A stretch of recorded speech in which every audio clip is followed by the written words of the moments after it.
Hi everyone, welcome back to my channel.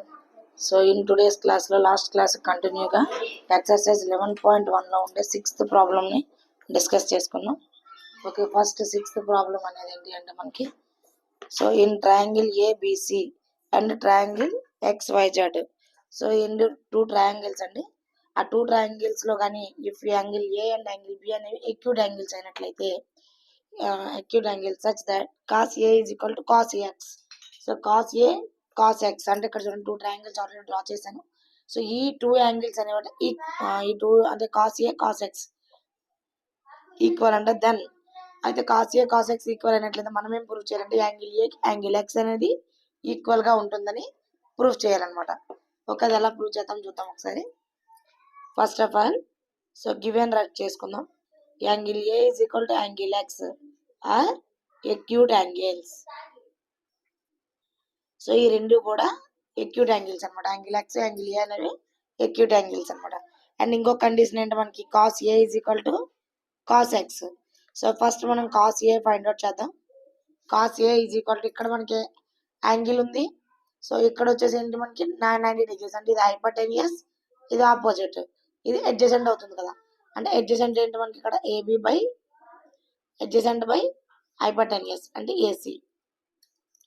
Okay, next cos X ఇందులో చూడండి ఇక్కడ angle ఉంది, ఇక్కడ 90 degrees అంటే ఇది హైపోటెన్యూస్, ఇది ఆపోజిట్, ఇది అడ్జసెంట్. బట్ cos ఫార్ములా ఏంటి మనకి అడ్జసెంట్ బై హైపోటెన్యూస్ అంటే XY బై XZ అయినట్లయితే నెక్స్ట్ మనకు తెలియాల్సిందంటే ఇక్కడ కండిషన్ ఏంటి cos A is equal to cos X. So ఆ కండిషన్ ప్రకారం మనం చూసుకున్నట్లయితే AB by AC is equal to XY by XZ, ఈ టూ కూడా ఈక్వల్ అనమాట. సో ఈ రెండు ఈక్వల్ కాబట్టి in case let AB by AC is equal to XY by XZ is equal to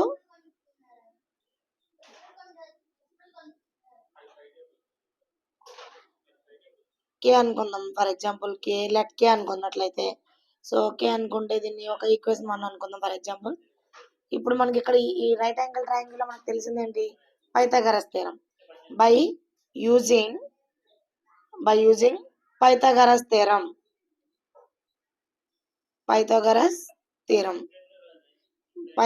theorem అయితే యూజ్ చేసుకున్నట్లయితే సో పైథాగరస్ థీరం రెండింటికి write చేయండి ఒకసారి. AC square is equal to AB square plus BC square plus BC square కదా. And next దీనికి write చేసుకున్నట్లయితే XZ square is equal to XY square plus YZ square. అంటే ఇక్కడ మనకి ఇది ఏమవుతుంది ఏసీ ఉంది కదా, ఇక్కడ మనకి కాంబినేషన్ గా చూసుకున్నట్లయితే కాంబినేషన్ చూసుకుందాము. ఆల్రెడీ మన దగ్గర ఆపోజిట్ సైడ్ ఉంది కదా, అండ్ ఇప్పుడు అడ్జసెంట్ సైడ్ తీసుకున్నాం కాబట్టి ఆపోజిట్ సైడ్ దిగుతాం. ఆపోజిట్ సైడ్ ఏంటి మనకి ఇక్కడ BC. So BC square is equal to ఏమవుతుంది ఇది AC square minus AB square. ఇక్కడ కూడా సేమ్ ఆపోజిట్ సైడ్ తీసుకున్నట్లయితే ఆపోజిట్ సైడ్ ఏంటి ఇక్కడ మనకి YZ square is equal to XZ square minus XY square అవుతుంది. సో దీన్ని ట్రాన్స్ఫర్ చేసుకున్నట్లయితే సో అండ్ ఇక్కడ ఏమవుతుంది BC is equal to root over AC square minus AB square. At the same time YZ is equal to root over XZ square minus XY square. So ఈ రెండు BC YZ వచ్చింది కదా మనకి. So ఇక్కడ మనకి చూడండి ఒకసారి బీసీ YZ ఈ రెండు కూడా మనం for example BC by YZ అని తీసుకుందాం, రేషియో తీసుకుందాం. బీసీ బై YZ అయితే ఇది ఏంటి మనకి ఇక్కడ root over AC square minus AB square. YZ ఏంటి మనకి root over XZ square minus XY square. Okay, so ఇప్పుడు ఏసీ స్క్వేర్ ఇక్కడ మనకి ఇలా వచ్చింది కదా. ఇందులో చూడండి ఆల్రెడీ మన దగ్గర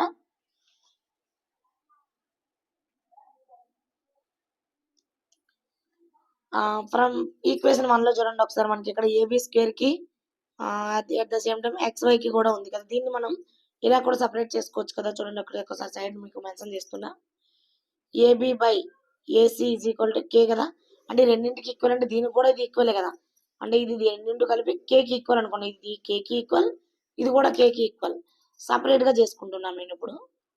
సపరేట్గా రెండింటిని కూడా కేకి ఈక్వల్ చేసుకున్నట్లయితే ఫర్ ఎగ్జాంపుల్, సో రెండు కేకి ఈక్వల్ చేస్తే ఇక్కడ ఏమవుతుంది చూడండి. ఇక్కడ ఏబి వాల్యూ కావాలనుకుంటే కే ఇంటూ ఏసీ కదా.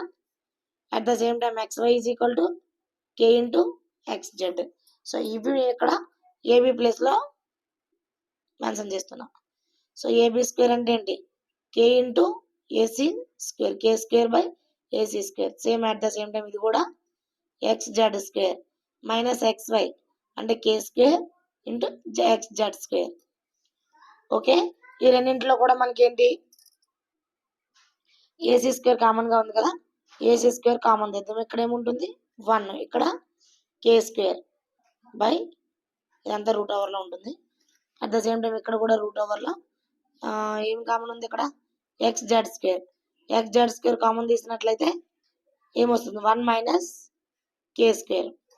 ఓకే, ఇప్పుడు ఈ రెండు కూడా ఏంటంటే మనకి స్క్వేర్ కి రూట్ కి క్యాన్సిల్ అయితే బయటకు వస్తుంది.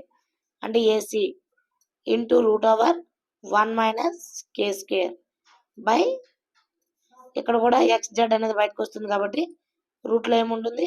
1 మైనస్ కే స్క్వేర్. అంటే రెండు కూడా లోపల రూట్ లో ఉన్నాయి కాబట్టి ఈ రెండు క్యాన్సిల్ అయినట్లయితే మనకు బయటకి ఏమొచ్చింది? AC by XZ. Okay, AC by XZ అనేది రావడం జరిగింది. సో ఇదంతా కూడా నేను ఈ ఫ్రమ్ 1 ని యూజ్ చేసుకొని చేశానండి. సో ఏసీ బై XZ అంటే ఏసీ బై XZ రేషియో ఒకసారి ఎక్కడ ఉంది చూడండి. ఏసీ బై XZ అంటే ఈ రెండు హైపోటెన్యూస్లు కూడా ఈక్వల్ అనమాట. సో దీని ప్రకారం చూసినట్లయితే ఇప్పుడు దేనికి ఈక్వల్ అయింది మనకి? BC by YZ is equal to AC by XZ. అంటే బీసీకి YZ ఈ రేషియోకి ఈ రేషియో ఈక్వల్. ఆల్రెడీ మనకి ట్రయాంగిల్ చాప్టర్ లో మనం చెప్పుకుంటాం కదండి. సో ఏంటి? సిమిలర్ ట్రయాంగిల్స్ లో మనకు ఒక కండిషన్ ఉంటుంది. In case any two triangles so ratio of square ratios కానీ ఈక్వల్ అయినట్లయితే టూ రేషియోస్, సో ఆటోమేటిక్గా టూ ట్రయాంగిల్స్ కూడా సిమిలర్ ట్రయాంగిల్సే కదా మనకి. సో అంటే ఆటోమేటికల్లీ థర్డ్ వన్ కూడా ఈక్వల్ అవుతుంది.